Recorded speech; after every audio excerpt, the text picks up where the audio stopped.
right, let's talk about it. All right, chat.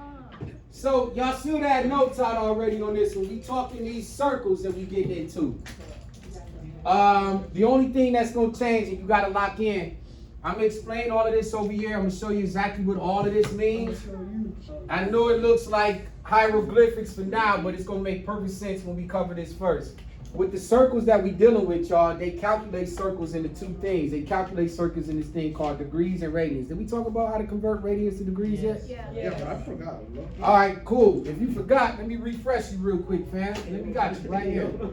Whoa, you're Y'all reaching. So if we add degrees and radians, right? First, it was a value formula from what we use to go from radians to degrees. So to do that, remember every time you see a radian, it's gonna give you like a fraction with a pi and a number. All right, so it'll be like pi over a number. Yeah. So if you go in radians to degrees, whatever the radian is, you'll write it out in its full fraction format, and then you're just gonna multiply it by 180 over pi.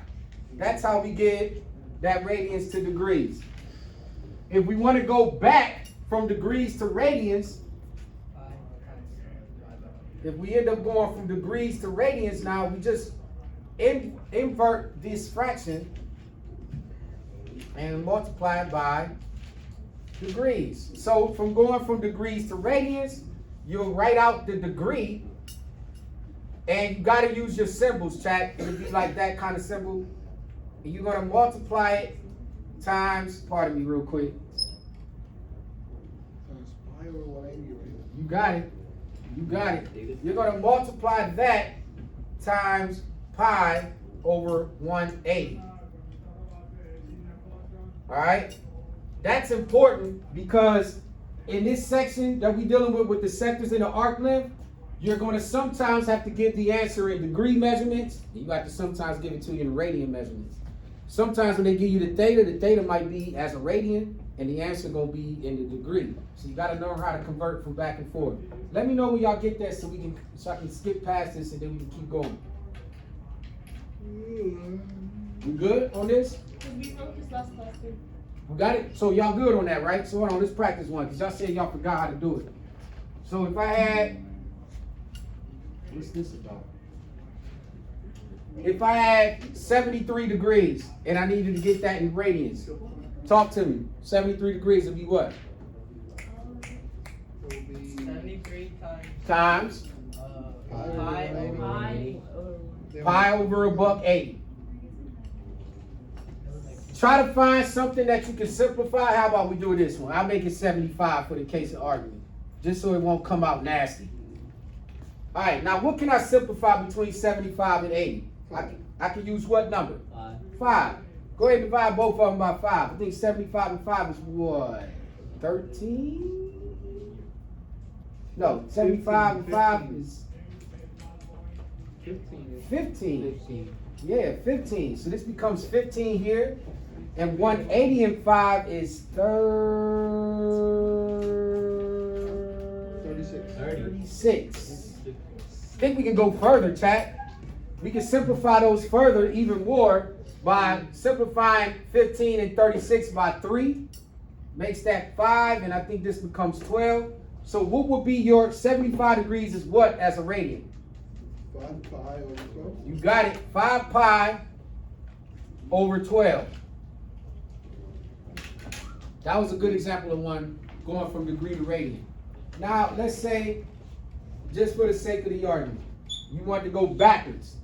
We was going to go backwards. And all of this is going to apply with today's lesson. Let's just try one where you had to go backwards on, let's say you had 11 pi over 12 and you wanted to make that. I got 11 pi. I got 11 pi over 12. How would I make that a degree? Yeah. 11 times 180. Well, what you gonna put that by over here? You gonna put what on top? 12. 180 on top over 12. Over pi. Oh. Remember that, Ethan, because you be messing that up. Did you write this down? Yeah. Huh? I swear. So why you ain't just apply that then? Cause like, Alright, what cancels? 180 and. Okay, if you do 180 and 12 by what? By 12. And you get what? This will be 1. This will be 15. 12 and 15, I think. Yes? Yeah. So now that makes what? 11 times 15, calculator game. Well, if you know 11, 15, 10 is 150. Am I looking at one? Come on. Huh? Talk to me. 165. That's it. All it is. Oh, I'm sorry, Chad. Look, your pies will cancel. I'm sorry, your radians will cancel. So don't forget, when you're going from radians to degrees, the radians will cancel. Simplify the two digits that are diagonal from each other, and you'll end up with a $1.65. So we understand going from radians to degrees to radians, right? Perfect. We're going to need that for this here. When we talk about these circles, and I'm going to get rid of this right here now. I can get rid of this, correct? Yeah. All right, now let's get into this arc length and area of a sector. So let me get a shape. Let me get that shape back. All right, boom. We're here with this good circle.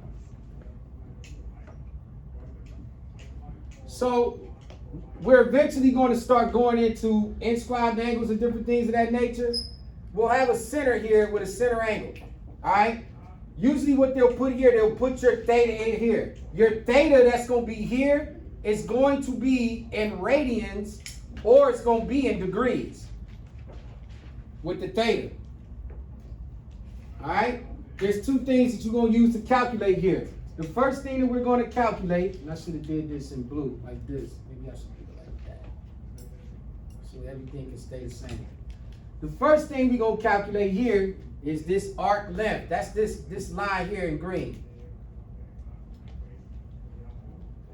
That's going to be your arc length. The formula for that, and maybe I should rewrite that in white and pop out a little better, will be for your radians to calculate this, will be here.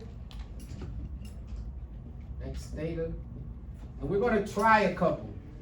I just want y'all to write the formula down before we start trying them. So they're going to give you either a degree or a radian that's going to be here for your central angle. They're then going to bless you with a radius, hopefully. All right? So that's everything that's going to come with it. The arc length that we're going to calculate, it'll be just the distance.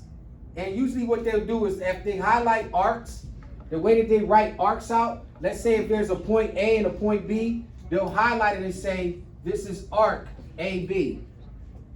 Meaning that this is the distance from A to B that you're calculating. Understood all of that? That's our arc length that we're dealing with. Now, in the middle of that arc length, well, in that same space, maybe I should do it in this. You'll have this that we're going to calculate. All of this here, space that we got to calculate, that's going to be your sector. All right, so that's what we're dealing with today. We're calculating the distance of the sector's length, and then we're going to find out how much space this sector actually takes up. Can I slide? Yes. And so remember, just from this, distance from one point to the other point on the circle, that's how we call the arcs. The arcs are labeled in that term. They're going to give us a radius. Our theta is going to be in radians, or it's going to be a degree. The area that we calculated for that sector, that's going to be how we calculate our sector. So let's get into it. Let's get into it. Can I leave these notes up here, or do y'all, did y'all jot these down? Because we're going to put the work on up there. Or should I put the work up here? Up here. All right, if I leave it up here then,